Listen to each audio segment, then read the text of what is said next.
حضور ہماری جان سے زیادہ عزیز ہے، حضور ہماری اولاد سے زیادہ عزیز ہے، ہماری کل کائنات سے زیادہ عزیز ہمارا نبی ہے۔ بولو ایسا ہے؟ جس کا یہ عقیدہ نہیں ہے اس کا ایمان مکمل نہیں ہے۔ یہ بات کان کھول کے سنیں، ہمارا نبی ہماری کل کائنات سے زیادہ پیارا ہے۔ وہ کہا تھا نہ کسی نے جو ان کی عزت پہ حرف آیا، ہم اپنی عزت کا کیا کریں گے؟ آج جو ہم یہاں بیٹھے، آپ وہاں بیٹھے ہو نا، یہ سب حضور کا صدقہ ہے۔ آج جو دونوں اس محفل میں بیٹھے، یہ مدینے والے کی خیرات ہے۔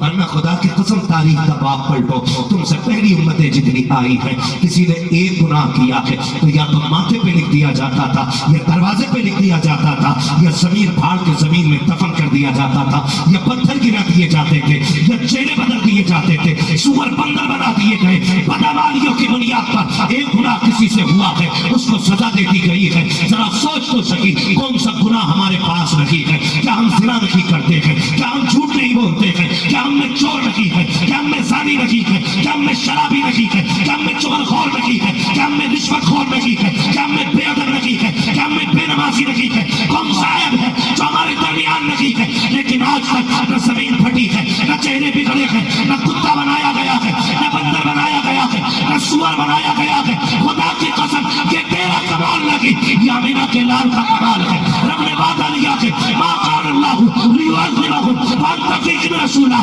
محبوب انہیں اس وقت تک عذاب نہیں دیں گے جب تک تو پیارے ان کے بیچ میں رہے۔ نعرہ تکبیر، نعرہ رسالت، مسلک اعلی حضرت شہنشاہ بغداد کانفرنس علامہ مفتی حماد رضا صاحب قبلہ، نعرہ تکبیر۔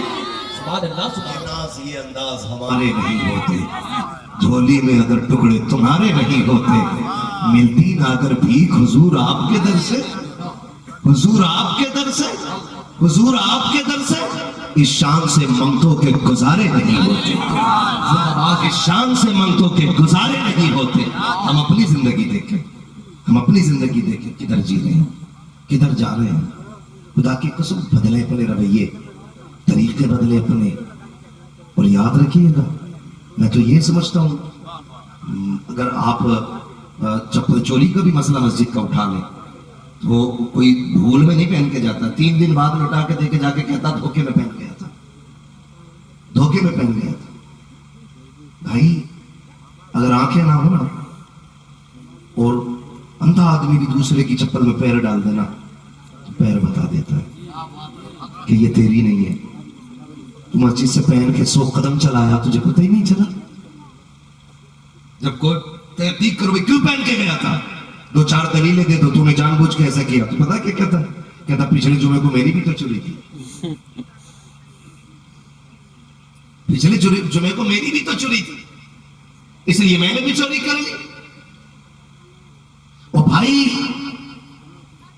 اس کا داغ صرف آپ پہ نہیں لگتا، لوگوں کی انگلیاں دین کی طرف اٹھتی ہیں، اسلام کی طرف اٹھتی ہیں۔ لوگ کہتے ہیں یہ مسلمان، یہ ہے مسلمان۔ خدا را سمجھے ذرا اس بات کو، چرانے سے چھیننے سے کبھی بھلے پورے نہیں ہوتے، بھلا تب پورا ہوتا جب خدا بھلا کرتا ہے، جب خدا بھلا کرتا ہے۔ ہم غلط نہیں کہہ رہے، مسجد میں 20 کا نوٹ ڈال دو، ایک طرف سلام پھیرو گے دوسرا پھر نہیں پائے گا، کسی نے سرکا لیا ہوگا، اتنی اسپیڈ سے کام ہو جاتا ہے۔ کیوں؟ کیوں؟ ہمارے عقیدے کمزور ہو رہے ہیں، یہ ہمارے اعتقاد کی کمزوری ہے۔ سمجھے ذرا ان باتوں کو، یہ ہمارے اعتقاد کی کمزوری ہے، ورنہ ذرا سوچ تو بات کہاں تک جاتی ہے، بات کہاں تک جاتی ہے۔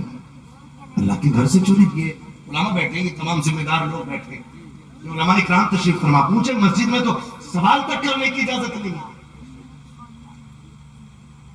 سوال تک کرنے کی اجازت نہیں ہے۔ ہمارے یہاں اصول کیا ہے؟ کشمیر سے کوئی آیا مسجد میں کھڑا ہو گیا، بھائی میں کشمیر سے ہوں، بچے بیمار ہیں، فلاں ہے فلاں ہے، بھیک مانگنی شروع کر دی۔ مسجد میں بندے سے مانگنے کی اجازت نہیں ہے، اللہ سے اللہ برکت کرتا. مسجد میں بندے سے مانگنے کی اجازت نہیں ہے. جو مانگنا ہے خدا سے مانگنا, جو مانگنا ہے خدا سے مانگنا. کبھی کبھی تو دکھ تکلیف ہوتی ہے, کبھی کبھی گھبراہٹ ہونے لگتی ہے, مسجد میں جاتے جاتے بھی ڈر لگتا ہے. مسجد میں نماز پڑھنے جاؤ, ہماری قوم تو دیکھو مسجد میں ہاتھ چومنا شروع کر دیتی ہے. وہ بھائی یہ خدا کا گھر ہے, اس کے بارے میں کیا سمجھتے ہو؟ یہاں ہاتھ چومنے کی ضرورت کیا ہے؟ اس جگہ کو مسجد کہا جاتا ہے. ایک حصہ میں کھڑے ہو گئے, محمود آیا, نہ کوئی بندہ رہا نہ کوئی بندہ رہا. سبحان اللہ سبحان اللہ.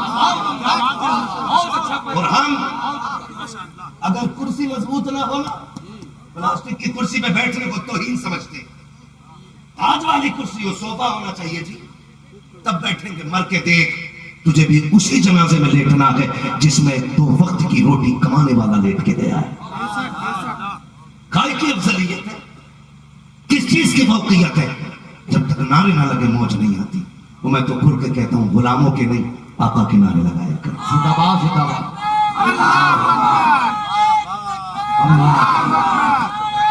یا رسول اللہ یا رسول اللہ. بھائی آقا کے نعرے لگنے چاہیے. تو کچھ چیز ایسی وہاں سے ہم چوری کر رہے ہیں, یہ نظریے ہمارے. اللہ معاف کرے, سنے بہت غور سے, سرکار بغداد گھر سے جب چلنے لگے تھے, ماں نے کیا کہا, عبد القادر میں تمہارے ساتھ نہیں آؤں گی بیٹے. ماں تو ماں ہوتی ہے, میں تمہارے ساتھ نہیں آؤں گی. امی پھر کباب نے 80 اشرفیاں چھوڑی تھی, 40 تم لے لو, 40 بھائی کو دے دیتی. بغداد والا یہ بھی تو کہہ سکتا تھا نا, امی میں پردیش جا رہا ہوں, مجھے 50 دے, بھائی کو 30 دے دیں, مجھے گھر رہنا ہے. لیکن خدا کی قسم مصطفیٰ کا شہزادہ ہے بغداد والا. اور میرے نبی کا انصاف وہ ہے نا, بچپنے میں بھی ترکے پستہ کریں, دودھ پیتے کی نسبت پہ لاکھوں سلام. نہیں, یہ ان کے شہزادے. تو ماں نے کہا بیٹے میں تیرے ساتھ نہیں آنے والی. امی پھر کہا بیٹے یہ پیسے لے جا, پردیس ہے, ضرورت پڑے گی ضرورت پڑے گی. ماں کے کہنے پہ نا آپ نے پیسے لیے, ماں نے سل دیے صدری میں. میں بہت سوچتا ہوں اس بارے میں, اور غور کیجئے گا, بغداد والا وہ ہے جو عالم ارواح میں بھی ولی ہے, ماں کے شکم میں بھی ولی ہے. اور جب پیدا ہوا ہے تو اس شان سے حضور نے آتے ہی سجدہ کیا تھا, بغداد والے نے آتے ہی روزہ رکھا. آیا بھی اس شان سے. یہ تو بچپنا اور بچپنے کی شان آپ سمجھے. رضائی امی جنہوں نے دودھ پلایا, جوانی کی عمر میں آئی, کہنے لگی